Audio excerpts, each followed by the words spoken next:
Hello everyone, स्वागत करती हूँ आप सभी का आपके अपने यूट्यूब चैनल पर। देखिए, आप सभी को पता है कि क्षितिज कक्षा 9वीं की जो भाग 1 है वो अभी चल रही है और कल ही हमने श्यामाचरण दुबे साहब का उपभोक्तावाद की संस्कृति जो कि निबंध विधा में लिखा गया है उसको हमने कंप्लीट कर लिया है। और अभी तक भी आपने वीडियो नहीं देखी है तो सबसे पहले आप वो वीडियो देख लीजिए। इसी के बाद में नेक्स्ट जो आज हम कर रहे हैं फिर आप ये देखिएगा, ठीक है। और इसमें सेकंड ग्रेड को फोकस रखते हुए सेकंड ग्रेड, फर्स्ट ग्रेड और अब थर्ड ग्रेड में भी, क्योंकि थर्ड ग्रेड में भी सब्जेक्ट आना है मेन एग्ज़ाम में, तो इन तीनों ग्रेड्स को फोकस करते हुए हमारी जो प्रिपरेशन है वो चल रही है। तो आपको नेट में भी इसमें फ़ायदा ज़रूर देखने को मिलेगा, ठीक है। चैनल को आपने अभी तक भी सब्सक्राइब नहीं किया है तो सबसे पहले आप चैनल को सब्सक्राइब कर दीजिए। और बहुत से नए व्यूवर्स जुड़े हैं तो प्लीज़ चैनल को सब्सक्राइब कर दीजिए। और अगर दिख रहा है कि समझ आ रहा है तो प्लीज़ वीडियो को लाइक भी कीजिए, ठीक है। चलिए शुरुआत कर लेते हैं। 4th लेसन है ये क्षितिज का भाग 1 का, तो पढ़ लेते हैं जाबिर हुसैन साहब का, ठीक है। चलिए, और मैं आपको पहले बता दूं कि ये डायरी शैली में लिखा गया है ना। पहले इनका परिचय पढ़ लेते हैं। जाबिर हुसैन का जन्म 1945 में गांव नौनही, राजगीर, जिला नालंदा, बिहार में हुआ। वे अंग्रेज़ी भाषा एवं साहित्य के प्राध्यापक रहे। अच्छा, एक चीज़ और मैं कहना चाहूँगी, अगर आपके पास नोटबुक है तो आप इन पॉइंट्स को नोट डाउन कर सकते हैं अपनी नोटबुक में। और यदि आपके पास नोटबुक नहीं है, नो प्रॉब्लम, बुक है तो बुक में आप हाईलाइट कीजिए, मार्क कर लीजिए, उनसे भी आपको फ़ायदा मिल जाएगा, ठीक है। ये ज़रूर कीजिएगा। सिर्फ मोबाइल देखकर और कानों में हेडफोन लगाकर सिर्फ सुनना है तो उससे काम नहीं चलेगा, ठीक है। थोड़े से सीरियस होके हाईलाइट कीजिए या फिर नोट डाउन कीजिए। चलिए, इनका जन्म पूछा जा सकता है तो जन्म पर आपको फोकस रहना है। आगे देख लेते हैं। सक्रिय राजनीति में भाग लेते हुए 1977 में मुंगेर से बिहार विधानसभा के सदस्य निर्वाचित हुए और मंत्री बने। सन 1995 से बिहार विधान परिषद के सभापति हैं। जाबिर हुसैन हिंदी, उर्दू तथा अंग्रेज़ी तीनों भाषाओं में समान अधिकार के साथ लेखन करते रहे हैं। तो हिंदी, उर्दू और अंग्रेज़ी 3 भाषाओं में ये अधिकार लिए हुए थे। उनकी हिंदी रचनाओं में जो आगे है, अब देखो इनकी रचनाओं से प्रश्न बनेंगे तो इनकी रचनाएं देख लो, आप हाईलाइट करो या फिर नोटबुक में नोट डाउन ज़रूर करो, इससे आपको बाद में फ़ायदा होगा। एक बार आप क्विकली जब भी रिवीजन करेंगे ना बाद में, तब आपको बहुत फ़ायदा इससे होगा। देखिए इनकी रचनाएं जो आगे है। डोला बीवी का मजार, अतीत का चेहरा, लोंगा, एक नदी रेत भरी प्रमुख है। ये सभी इनकी क्या है, रचनाएं हैं। अपने लंबे राजनीतिक सामाजिक जीवन के अनुभवों में उपस्थित आम आदमी के संघर्षों को उन्होंने अपने साहित्य में प्रकट किया। संघर्षरत आम आदमी और विशिष्ट व्यक्तित्वों पर लिखी गई उनकी डायरियां चर्चित, प्रशंसित हुई हैं। जाबिर हुसैन ने डायरी विधा में एक अभिनव प्रयोग किया है जो अपनी प्रस्तुति शैली और शिल्प में नवीन है। अब जो हम पढ़ रहे हैं वो भी डायरी शैली में ही लिखा गया है। तो ये तो रहा उनका परिचय। अब थोड़ा सा जो ये लिखी गई है ये विधा डायरी शैली में, इसके बारे में। प्रस्तुत पाठ जून 1987 में प्रसिद्ध पक्षी विज्ञानी सलीम अली। कौन? देखो प्रश्न कैसे बनेगा, ध्यान देना है इसमें। देखो, प्रसिद्ध पक्षी विज्ञानी सालिम अली की मृत्यु के तुरंत बाद डायरी शैली में लिखा गया।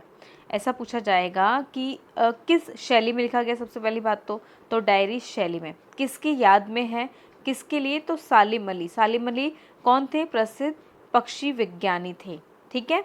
उनकी मृत्यु के तुरंत बाद लिखा गया था, उन्हीं के याद में लिखा गया था। तो ये एक संस्मरण है। तो ये एक संस्मरण है, सालिम अली के याद में लिखा था। किन्होंने लिखा? जाबिर हुसैन ने लिखा था, ठीक है। डायरी शैली, इतनी सी बात आप याद रखिएगा।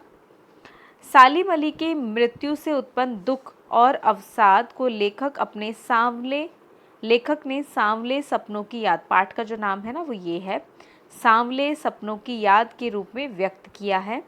सालिम अली का संस्मरण करते हुए लेखक ने उनके व्यक्ति चित्र प्रस्तुत किया है। यहाँ भाषा की रवानी और अभिव्यक्ति की शैली दिल को छूती है। ठीक है, भाषा की रवानी और अभिव्यक्ति दिल को छूती है। तो डायरी शैली आप याद रखना है, डायरी पूछा जाएगा किस विधा में है, तो डायरी शैली में। ठीक है, देखिए पाठ की तरफ आ जाते हैं। सांवले सपनों की याद। सुनहरे परिंदों के खूबसूरत पंखों पर सवार सांवले सपनों का एक हुजूम मौत की खामोश वादी की तरफ अग्रसर है। कोई रोक टोक सके कहाँ संभव है। तो आपको इसमें देखने को मिलेगा कि पक्षी के जीवन पर बड़ा जोर दिया गया है। पक्षी को कैसे बचाया जाए उसके पीछे भी एक कारण था, वो भी इस पाठ में ही आएगा। ठीक है, तो पढ़ते जाइए और इसके कारण भी खुलते जाएंगे।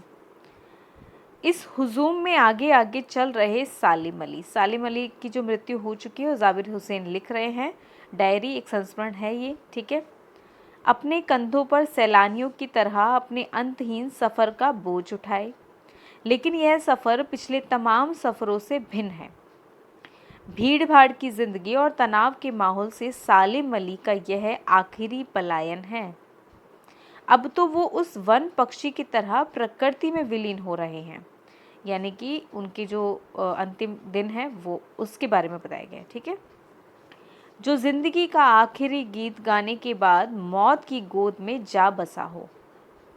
कोई अपने जिस्म की हरारत और दिल की धड़कन देकर भी उसे लौटाना चाहे तो वह पक्षी अपने सपनों के गीत दोबारा कैसे गा सकेगा।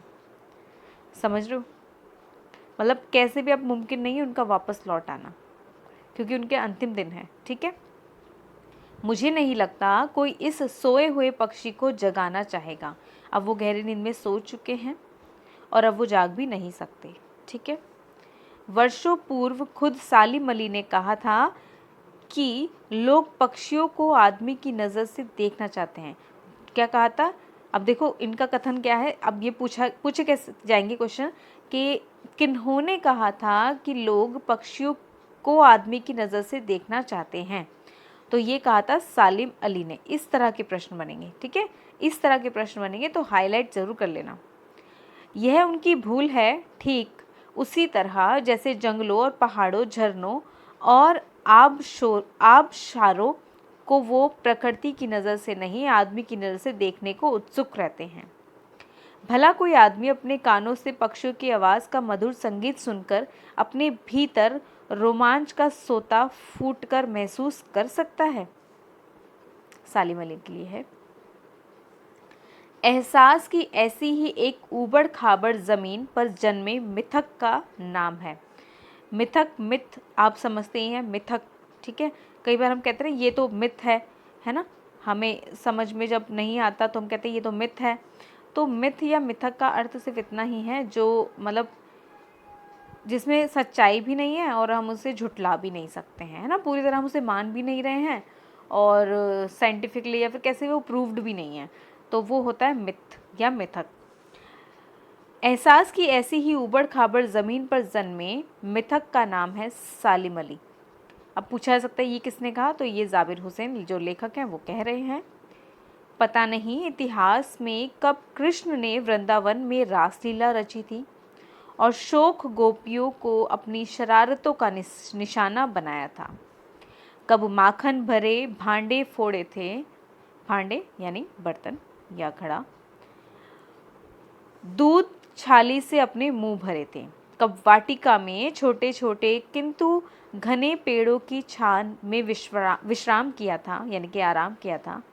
कब दिल की धड़कनों को एकदम से तेज करने वाले अंदाज में बंसी बजाई थी। और पता नहीं कब वृंदावन की पूरी दुनिया संगीत में हो गई थी। पता नहीं यह सब कब हुआ था, लेकिन कोई आज भी वृंदावन जाए तो नदी का सांवला पानी उसे पूरे घटनाक्रम की याद दिला देगा।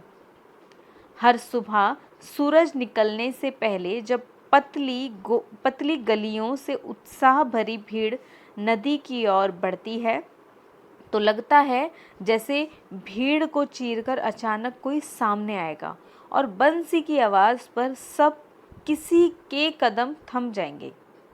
हर शाम सूरज ढलने से पहले जब वाटिका का माली सैलानियों को हिदायत देगा तो लगता है जैसे बस कुछ ही क्षणों में वो कहीं से आ टपकेगा और संगीत का जादू वाटिका के भरे पूरे माहौल पर छा जाएगा। वृंदावन कभी कृष्ण की बांसुरी के जादू से खाली हुआ है क्या? तो यहाँ पे कृष्ण जी की बात कर दी गई है। ठीक है, मिथको अब आप समझ रहे हैं ना मिथक क्या है। मतलब कहते हैं ना कि भाई अब कृष्ण की बात ये कर रहे हैं तो कृष्ण को किन्होंने देखा है किन्होंने नहीं देखा है, ये तो सब मिथ है ना। और लेकिन मानते भी हैं, कृष्ण को मानते भी हैं, उनकी शक्ति को महसूस भी करते हैं, और असलियत में वो हैं या नहीं ये भी थोड़ा सा मिथ वाला टॉपिक है। राम कृष्ण ये सभी जो ईश्वर हैं भगवान हैं, तो एक्चुअल में शक्ति है ना, एक्चुअल में शक्ति है, कोई ना कोई शक्ति है, और लेकिन वास्तव में क्या देखा है, तो वो थोड़ा सा मिथ का टॉपिक बन गया है। मिथकों की दुनिया में इस सवाल का जवाब तलाश करने से पहले एक नज़र कमज़ोर काया वाले उस व्यक्ति पर डाली जाए जिसे हम सालिम अली के नाम से जानते हैं। उम्र को शती तक पहुंचने में थोड़े ही दिन तो बच रहे थे। शती मतलब कि 100 साल, ठीक है, थोड़े ही दिन बच रहे थे 100 साल पूरे होने में।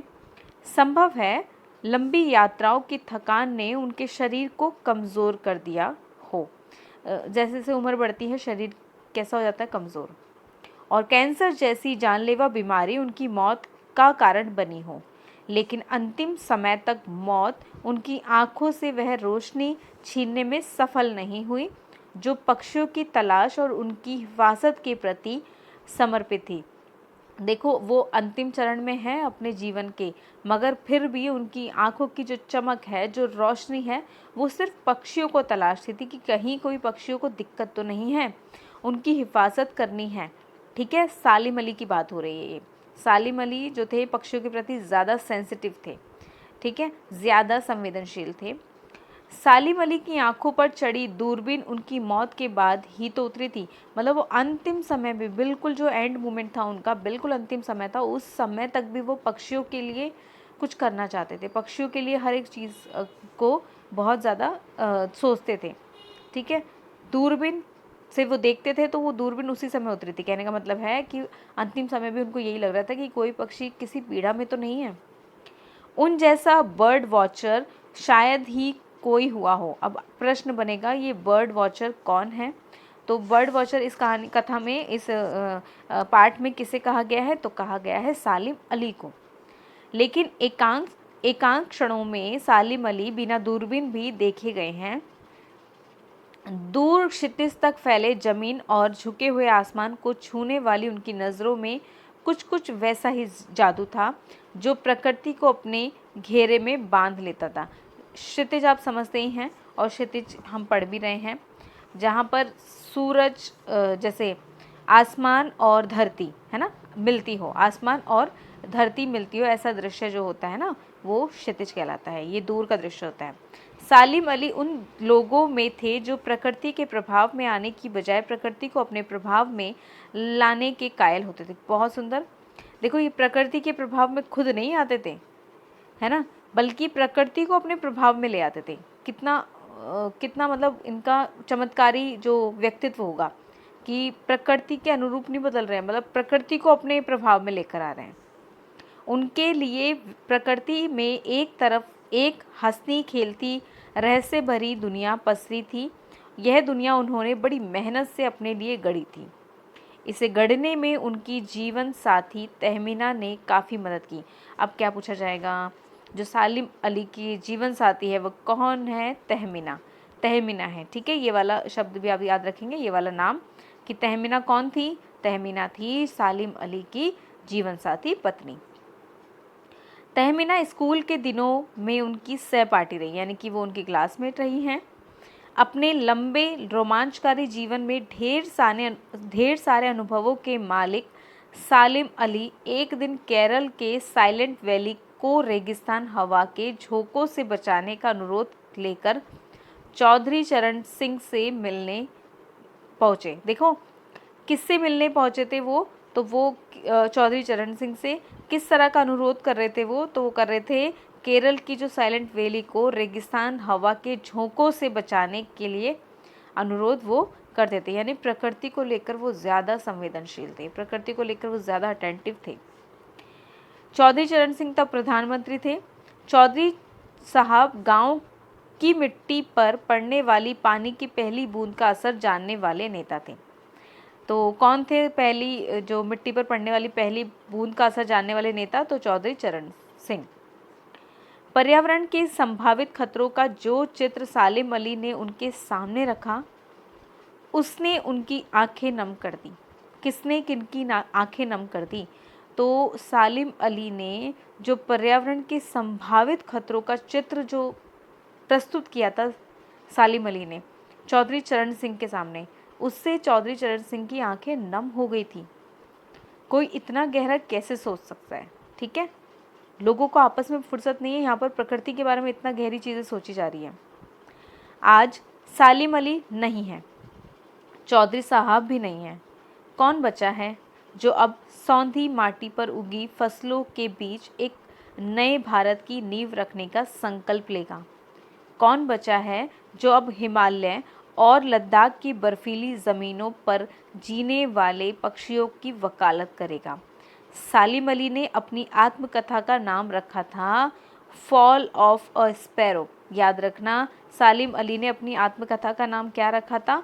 Fall of a sparrow. ये वाला प्रश्न बनेगा, ठीक है, तो इसको आप अंडरलाइन कर लो। मुझे याद आ गया, D.H. लॉरेंस की मौत के बाद लोगों ने उनकी पत्नी फ्रीडा लॉरेंस से अनुरोध किया कि वह अपने पति के बारे में कुछ लिखे। अब D.H. लॉरेंस की पत्नी का नाम पूछा सकता है, तो वो है फ्रीडा लॉरेंस, ठीक है, के बारे में कुछ लिखे। फ्रीडा चाहती थी तो ढेर सारी बातें लॉरेंस के बारे में लिख सकती थी, लेकिन उसने कहा मेरे लिए लॉरेंस के बारे में कुछ लिखना असंभव है। अब पूछा जाएगा कि ये कथन किसका है, तो ये लॉरेंस की पत्नी फ्रीडा लॉरेंस का कथन है।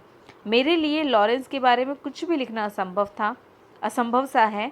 मुझे महसूस होता है मेरी छत पर बैठने वाले गुरैया लॉरेंस के बारे में ढेर सारी बातें जानती हैं।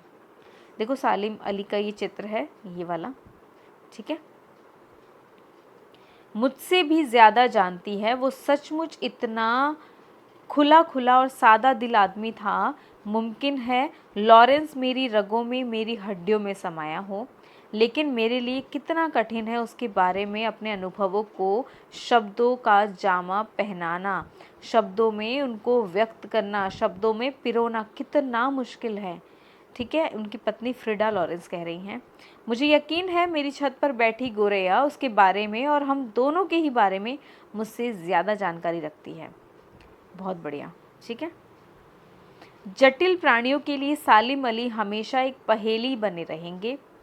बचपन के दिनों में उनकी एयरगन से घायल होकर गिरने वाली नीले कंठ की वह गोरैया सारी जिंदगी उन्हें खोज के नए नए रास्तों की तरफ ले जाती रही। जिंदगी की ऊंचाइयों में उनका विश्वास एक क्षण के लिए भी डिगा नहीं। वो लॉरेंस की तरह नैसर्गिक जिंदगी का प्रतिरूप बन गए थे। सालिम अली प्रकृति की दुनिया में एक टापू बनने की बजाय अथाह सागर बनकर उभरे थे। मतलब सिर्फ और सिर्फ टापू नहीं, पूरा का पूरा सागर बनकर उभरे थे। प्रकृति के लिए बड़े जो थे ये संवेदनशील थे। जो लोग उनके भ्रमणशील स्वभाव और उनकी यायावरी से परिचित हैं, उन्हें महसूस होता है कि वो आज भी पक्षियों के सुराग में ही निकले थे और बस अभी गले में लंबी दूरबीन लटकाए अपने खोजपूर्ण नतीजों के साथ लौट आएंगे। अभी भी लोगों को लगता है कि वो फिर से दूरबीन को अपने गले में लटकाए वापस लौट आएंगे। जब तक वो नहीं लौटते, क्या उन्हें गया हुआ मान लिया जाए? आंखें नम है। सालिम अली, तुम लौटोगे ना? ठीक है, चलिए पार्ट तो यहीं समाप्त होता है और बहुत खूबसूरत पार्ट था। वीडियो अगर पसंद आ रही है तो प्लीज़ लाइक कीजिए, चैनल को सब्सक्राइब ज़रूर कीजिए और जिन जिनको भी ये सब तैयारी कर रहे हैं ना, हिंदी से जो तैयारी कर रहे हैं, उनके पास ज़रूर शेयर कीजिए, मदद होगी। देखिए उनके कुछ प्रश्न अभ्यास आ जाते हैं। यहाँ देखिए,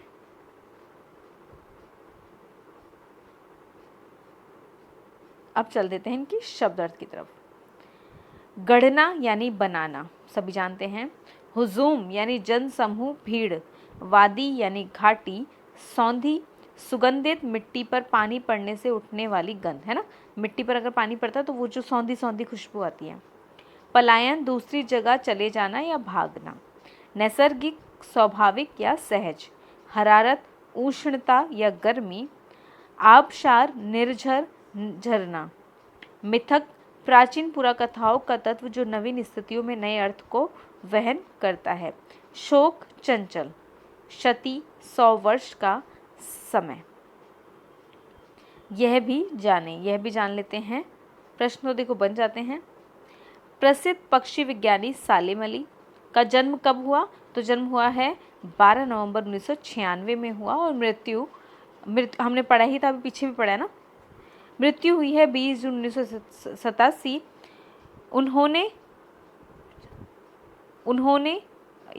उन्होंने फॉल ऑफ अ स्पैरो नाम से अपनी आत्मकथा लिखी, जिसमें पक्षियों से संबंधित रोमांचक किस्से हैं। एक गोरैया का गिरना शीर्षक से। एक गोरैया का गिरना, ठीक है। इसका हिंदी में अनुवाद होता है। नेशनल बुक ट्रस्ट ने प्रकाशित किया, ये पूछ सकते हैं। इसका अनुवाद किसने प्रकाशित किया? तो नेशनल बुक ट्रस्ट ने प्रकाशित किया। D.H. लॉरेंस 1885 से 1930। D.H. लॉरेंस 20वीं सदी के अंग्रेजी के प्रसिद्ध उपन्यासकार। उन्होंने कविताएं भी लिखी है, विशेषकर प्रकृति संबंधी कविताएं उल्लेखनीय हैं। प्रकृति से D.H. लॉरेंस का गहरा लगाव था और सघन संबंध भी। वे मानते थे कि मानव जाति एक उखड़े हुए महान वृक्ष की भांति है, जिसकी जड़ें हवा में फैली हुई हैं। वे ये भी मानते थे कि हमारा प्रकृति की ओर लौटना ज़रूरी है, बिल्कुल ज़रूरी है, और आज हो भी यही रहा है। लोग वापस से प्रकृति की ओर लौट रहे हैं, जो कि सही भी है, जो कि सही है। कोरोना काल में सभी को बहुत बहुत सबक मिला है, ठीक है।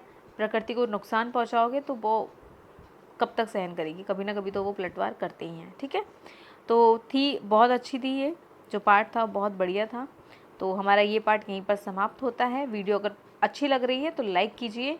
लाइक करना कुछ लोग भूल जाते हैं, सिर्फ देखते ही हैं। और अगर आप नए व्यूवर्स हैं तो प्लीज़ चैनल को सब्सक्राइब भी कीजिए। मिलती हूँ कल एक अगली वीडियो के साथ में। मुझे सुनने के लिए बहुत बहुत बहुत धन्यवाद। Thank you, bye bye.